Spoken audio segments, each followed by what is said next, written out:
जय हिंद, नमस्कार। स्वागत है आप सभी का गुरु घंटाल में। उम्मीद है आप सब अच्छे होंगे। दोस्तों, आज मैं आप लोगों के लिए हिस्ट्री CUET जिसका डोमेन सब्जेक्ट है, उनके लिए theme 15 framing the constitution the beginning of a new era के ऊपर कुछ इंपॉर्टेंट मल्टीपल चॉइस क्वेश्चन लेकर आया हूं, जो कि आने वाले CUET के एग्जामिनेशन में काफी ज्यादा मददगार साबित होंगे। सबसे पहला सवाल यह है दोस्तों कि भारत का जो संविधान है, द कॉन्स्टिट्यूशन ऑफ इंडिया, ये इफेक्ट में कब आया, मतलब कब ये लागू हुआ। आपके ऑप्शन आपकी स्क्रीन पर हैं और ये आई थिंक बहुत इजी क्वेश्चन है, कंफ्यूजन नहीं होना चाहिए तब, क्योंकि अक्सर लोग कंफ्यूज हो जाते हैं कि भारत का संविधान एडॉप्ट कब किया गया था। तो भारत का संविधान एडॉप्ट किया गया था 26 नवंबर 1949 को। 24 जनवरी 1950 को सिग्नेचर किया गया संविधान सभा के मेंबर के द्वारा और 26 जनवरी 1950 को भारत का संविधान इफेक्ट में आया। तो ये गलती मत कीजिएगा, अच्छे से सवाल को पढ़ लीजिएगा, सवाल को पढ़ने के बाद ही जवाब दीजिएगा। अगला सवाल है कि संविधान सभा में टोटल कितने मेंबर्स थे। आपके ऑप्शन आपके स्क्रीन पर हैं। Let me one thing very clear to all of you कि जब संविधान सभा बनी वो दिन था 9 दिसंबर 1946 का। तब हिंदुस्तान पाकिस्तान के बंटवारे की नींव, मतलब आप ये नहीं कह सकते हैं कि तब तक ये डिसाइड हो गया था कि इंडिया का बंटवारा होगा। तो दिसंबर 1946 से लेकर जून 1947 तक टोटल 389 मेंबर्स थे कॉन्स्टिट्यूएंट असेंबली में। मगर जब ये डिसाइड हो गया कि पाकिस्तान एक अलग मुल्क बनेगा, पाकिस्तान की अपनी खुद की संविधान सभा होगी, तो 299 मेंबर्स रह गए थे, मतलब अप्रोक्सीमेट 300 मेंबर्स थे कॉन्स्टिट्यूएंट असेंबली में। लेकिन अगर ओरिजिनल पूछे तो ओरिजिनल में आप लोग मार्क करके आएंगे 389 मेंबर्स, और अगर 300 की जगह वहां पर 299 दिया हुआ है तो आप 299 के साथ जाएंगे। नेक्स्ट, इनमें से वो कौन है जिन्होंने ऑब्जेक्टिव रिजोल्यूशन को पेश किया था संविधान सभा में। आपके ऑप्शन आपकी स्क्रीन पर हैं। ये हमारे देश के पहले प्रधानमंत्री जिनका नाम था पंडित जवाहरलाल नेहरू, इन्होंने ही संविधान सभा के सामने ऑब्जेक्टिव रिजोल्यूशन को पेश किया था, जिसको आज के दौर में प्रियम्बल ऑफ इंडिया कहा जाता है। नेक्स्ट सवाल है उसी से रिलेटेड कि पंडित नेहरू ने इनमें से किस तारीख को संविधान सभा के सामने ऑब्जेक्टिव रिजोल्यूशन को पेश किया था। आपके ऑप्शन आपकी स्क्रीन पर हैं। 11 दिसंबर 1946, 10 दिसंबर 1946, 12 दिसंबर 1946 या 13 दिसंबर 1946। तो दोस्तों, वो दिन था 13 दिसंबर 1946 का, जिस दिन पंडित नेहरू ने ऑब्जेक्टिव रिजोल्यूशन को पेश किया था संविधान सभा के सामने। Next, who was the president of the constituent assembly. इस क्वेश्चन पे कंफ्यूज मत होइएगा। आपके ऑप्शन आपके स्क्रीन पर है। Netaji, Mahatma Gandhi, doctor BR Ambedkar, Rajendra Prasad. सही उत्तर है doctor Rajendra Prasad.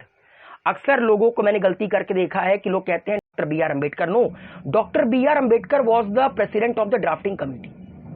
Drafting committee के चेयरमैन थे। और यहां पर पूछा है संविधान सभा, तो संविधान सभा के जो परमानेंट चेयरमैन बने वो बने डॉक्टर राजेंद्र प्रसाद। इसी से रिलेटेड एक सवाल आप लोगों के लिए और है, और वो ये है कि संविधान सभा का सबसे पहला प्रेसिडेंट कौन था। देखिए, संविधान सभा 9 दिसंबर 1946 को जब बैठी, उस वक्त डॉक्टर सच्चिदानंद सिन्हा ये पहले प्रेसिडेंट थे कॉन्स्टिट्यूएंट असेंबली के। इसके 2 दिन के बाद 11 दिसंबर 1946 को डॉक्टर राजेंद्र प्रसाद प्रेसिडेंट बनाए गए। तो अच्छे से क्वेश्चन को पढ़ लीजिएगा, ऑप्शन को पढ़ लीजिएगा, उसके बाद ही मार्क कीजिएगा, क्योंकि नेगेटिव मार्किंग है। दिमाग में इस चीज को याद रखिएगा। 11 दिसंबर के बाद जब तक भारत का संविधान बना नहीं, तब तक डॉक्टर राजेंद्र प्रसाद ही कॉन्स्टिट्यूएंट असेंबली के क्या रहे, प्रेसिडेंट रहे।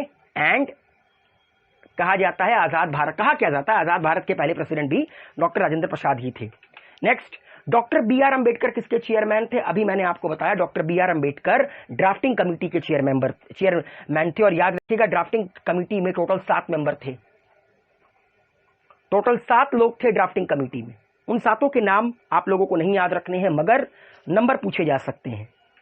अगला सवाल यह है इनमें से who joined the union cabinet as a law minister after independence and also served as a chairman of the drafting committee? ये क्वेश्चन बिल्कुल क्लियर गया कि ड्राफ्टिंग कमिटी के चेयरमैन थे डॉक्टर बी आर अंबेडकर और आजाद भारत के पहले लॉ मिनिस्टर भी थे doctor B R Ambedkar. B N Rau कौन थे? आपके ऑप्शन आपकी स्क्रीन पर हैं। Constitutional adviser of government of India, steering committee, drafting committee या प्रोविंशियल कॉन्स्टिट्यूशन कमिटी? सही उत्तर गए B N Rau constitutional adviser थे गवर्नमेंट ऑफ इंडिया के। नेक्स्ट क्वेश्चन पूछ रखा गया कि who told that the deliberation of the Constituent Assembly were under clear influence of the British imperialism? इनमें से वो कौन है जिन्होंने कहा था कि ये जो पूरी की पूरी संविधान सभा है ये अंग्रेजों के इन्फ्लुएंस में है, अंग्रेजों के प्रभाव में बनाई गई है? इसका सही उत्तर है दोस्तों सोमनाथ लाहिरी। सोमनाथ लाहिरी ने ये बात कही थी कि ये जो पूरी की पूरी संविधान सभा है ये अंग्रेजों ने बनाई, ये अंग्रेजों के वक्त में बनी और ये इसका अंग्रेजों का इन्फ्लुएंस अभी भी इस संविधान सभा के ऊपर है। नेक्स्ट, भारत की जो संविधान सभा है जिसने भारत का संविधान बनाया उसको फ्रेम्ड इनमें से किस डॉक्यूमेंट के तहत या कह सकते हैं किस ऑफर के तहत किया गया?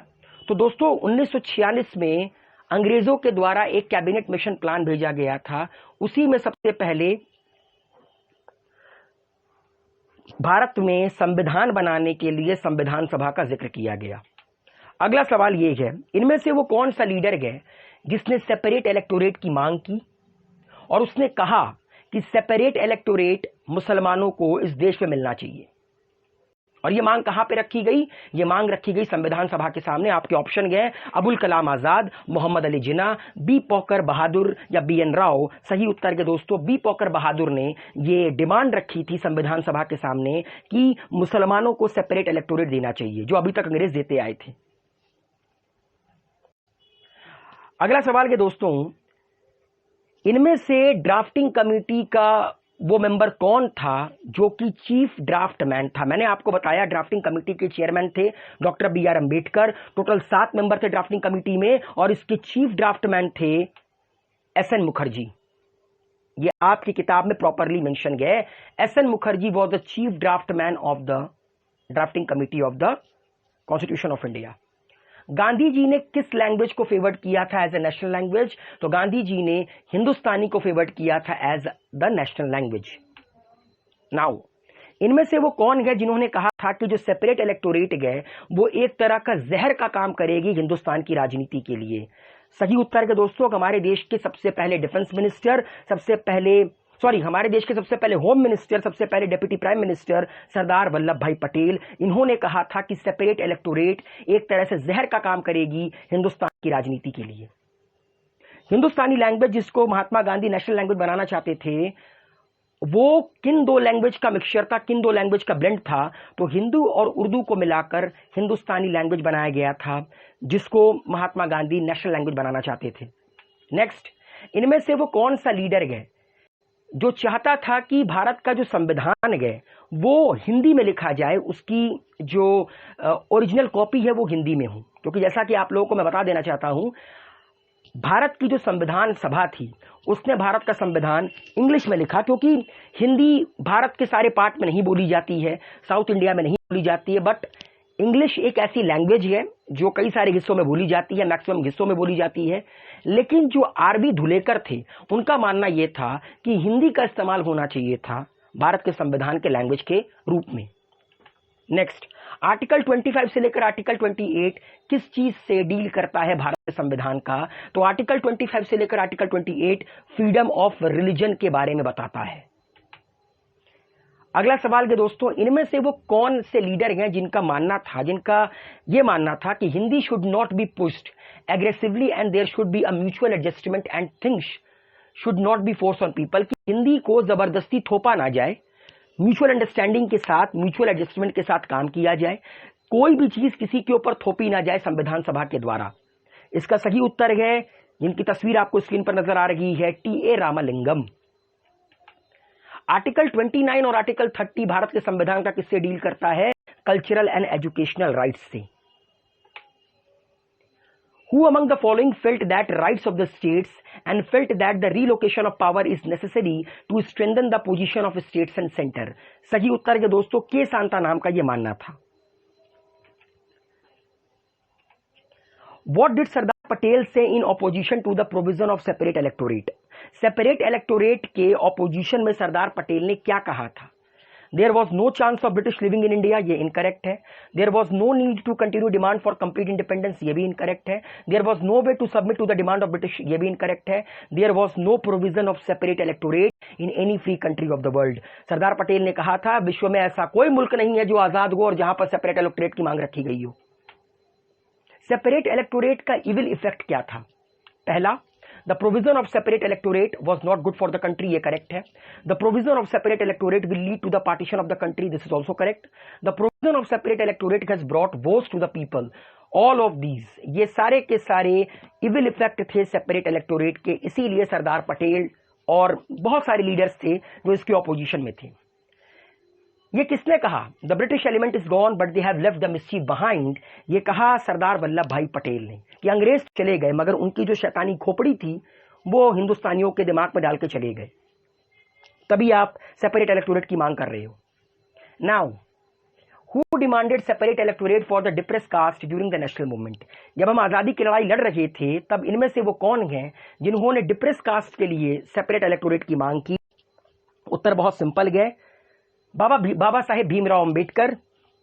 इन्होंने मांग की थी दलितों के लिए सेपरेट कम्युनिटी की, डिप्रेस कास्ट के लिए सेपरेट कम्युनिटी की। नाउ आपको बताना है कि कॉन्स्टिट्यूएंट असेंबली के मेकिंग के रिगार्डिंग कौन सा स्टेटमेंट करेक्ट है। The members were elected through direct election, ये इनकरेक्ट है। मेंबर्स डायरेक्टली इलेक्ट नहीं किए गए थे क्योंकि तब हिंदुस्तान में डायरेक्टली इलेक्शन बहुत कम होते थे, इनडायरेक्टली इलेक्ट किए गए थे, नॉमिनेट होकर भेजे गए थे। Muslim League choose to boycott the constituent assembly, ये बिल्कुल करेक्ट है। The assembly also had representative of the princely states, ये भी करेक्ट है। तो ऑप्शन नंबर सेकंड और option number third are true but first are false, is false. Now आपको chronology के अंदर सजाना है। देखिए इस तरह के सवाल बहुत आप कह सकते हैं कि मेरिट फैक्टर साबित होंगे। कॉन्स्टिट्यूएंट असेंबली का सेशन स्टार्ट हुआ है 9 दिसंबर 1946, 2 सितंबर 1946 को इंटरिम गवर्नमेंट बनी।